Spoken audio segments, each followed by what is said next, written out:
interpretação correta da Bíblia é fundamental para compreender e aplicar suas verdades de maneira fiel e significativa. Eu quero que você marque na sua mente esta palavra ou esta frase que eu trago para ti. Existe apenas uma única interpretação correta das Escrituras e várias aplicações do próprio texto. Então, neste vídeo eu vou revelar para ti 6 princípios, 6 truques que ajudam qualquer homem a interpretar a Bíblia de uma forma correta e precisa. E sem mais longas demoras, para quem não me conhece, eu sou Paulo Branquinho e vamos lá para os princípios fundamentais. O primeiro princípio é conhecido como o princípio do contexto. Quando você lê a Bíblia, é importante você fixar a sua mente para poder refletir quando se trata do contexto. Porque na Bíblia existe um texto, que é aquilo que nós lemos, mas também existe o contexto em que o texto se aplica. Como, por exemplo, quando você lê o livro de Daniel 10, a Bíblia nos mostra que Daniel fez um jejum de 21 dias. Não porque exatamente Daniel queria jejuar 21 dias, mas sim ele estava se consagrando à espera de uma resposta da sua oração acerca da visão que ele havia tido. E atualmente existem vários pastores, existem vários líderes, até irmãos que têm aplicado esse jejum de Daniel, mas consoante o texto, em nenhuma passagem deste texto diz que nós podemos aplicar ao jejum de Daniel.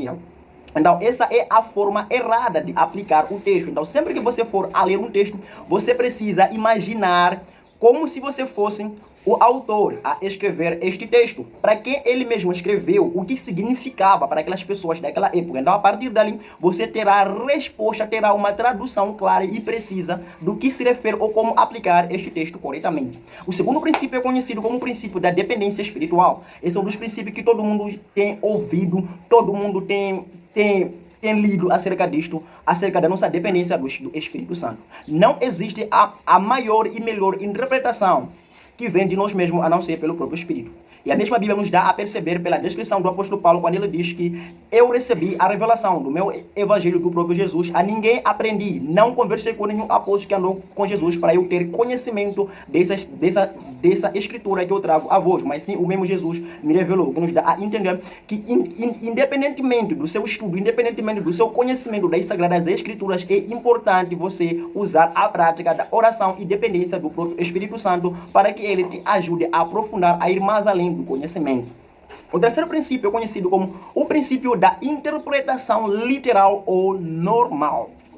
Na Bíblia existem vários livros, né?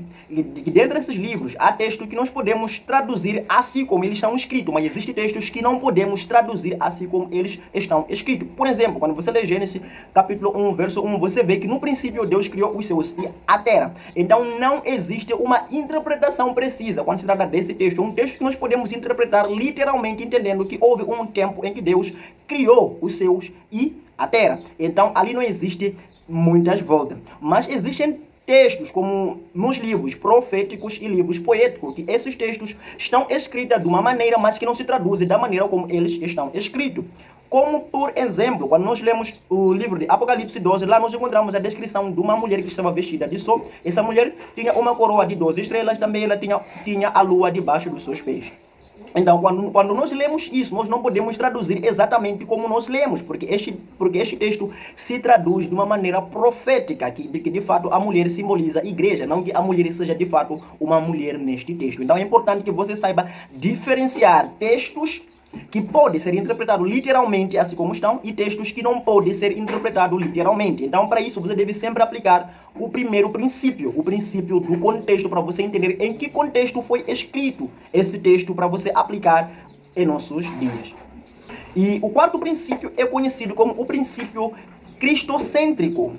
Como todo mundo sabe, a Bíblia fala de Jesus trazendo a salvação, ou a Bíblia usa a pessoa de Jesus como o personagem principal da Bíblia. E eu de fato fiz um vídeo em particular em que eu falo sobre a manifestação de Jesus de Gênesis até Apocalipse para te ajudar mais a entender, se você quer entender exatamente este princípio de cristocêntrico. Então, em frente a este princípio, nós podemos perceber que toda a Bíblia ela se refere a apenas uma pessoa, apenas a Jesus trazendo a salvação.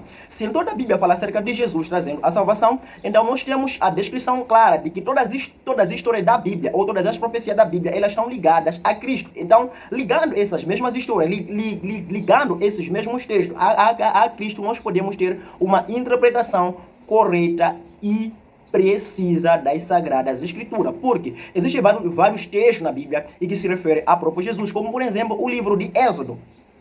No livro de Êxodo, lá nós encontramos Jesus se manifestando como o Cordeiro Pascual, tirando o pecado da humanidade. Então lá nós temos um simbolismo de Cristo. Então, em face a este assunto, então nós podemos trazer uma interpretação do assunto principal do livro de Êxodo, que o livro de Êxodo fala de fato da saída, mas que aponta para Cristo quando usa o simbolismo da morte do Cordeiro. E o quinto princípio é conhecido como o princípio da autoridade das Escrituras, também conhecido como sola Escritura. Este princípio é baseado no texto de 2 Timóteo 3, verso 16 a verso 17, em que diz que toda a palavra escrita na própria Bíblia é divinamente inspirada pelo próprio Deus, que essa mesma palavra ela é apta para ensinar, para corrigir e educar alguém a caminhar de acordo com a vontade de Deus. Então, este princípio afirma que toda a Bíblia que nós lemos, lá nós encontramos a inspiração do próprio Deus por meio dos seus homens a escrever. Então, todas as partes desta Bíblia, tanto os versos difíceis, eles podem se traduzir por si só. Existem textos fáceis que nós podemos usar para poder decifrar códigos difíceis na própria Bíblia, assim como eu já havia dado um exemplo claro acerca de Apocalipse 12, quando fala da mulher. Onde é que nós encontramos que a mulher simboliza a igreja? Nós encontramos isso em Éfeso, quando o apóstolo Paulo faz menção da mulher como símbolo da própria igreja. Então, nós usamos textos fáceis para poder decifrar os textos simples. Nós não usamos nossa própria interpretação, nossas próprias ideias para trazer um sentido às Sagradas Escrituras. Então, este princípio se baseia neste ponto. E o sexto princípio é o princípio da harmonia das Escrituras. Existe aquele momento que você lê a Bíblia, você encontra frases num livro e encontra outra em outro livro, parecer que estão se contradizendo, mas não é exatamente assim como todo mundo pensa que existe uma contradição na Bíblia. Na Bíblia não há nenhuma contradição quando se trata de princípios e doutrinas. Mas sim, algumas pessoas, quando leem, elas se deparam com isso e pensam que existe uma contradição. Então, o princípio da harmonia das Sagradas Escrituras nos dá a perceber, ou nos ensina a como unir esses textos, a como juntar esses textos, a compreender exatamente o assunto em que lá se desenrola para nós harmonizar estes textos na mesma linha de pensamento. Como, por exemplo, no Novo Testamento, você encontra vários diálogos, vários ensinamentos lá, desses mesmos apóstolos que parecem se contradizer, mas não é exatamente assim, não é exatamente uma contradição, mas uma linguagem diferente na percepção do mesmo assunto. Por isso eu disse, no princípio número 2, que nós precisamos ser dependentes do Espírito Santo para que assim possamos compreender exatamente o que esses textos significam.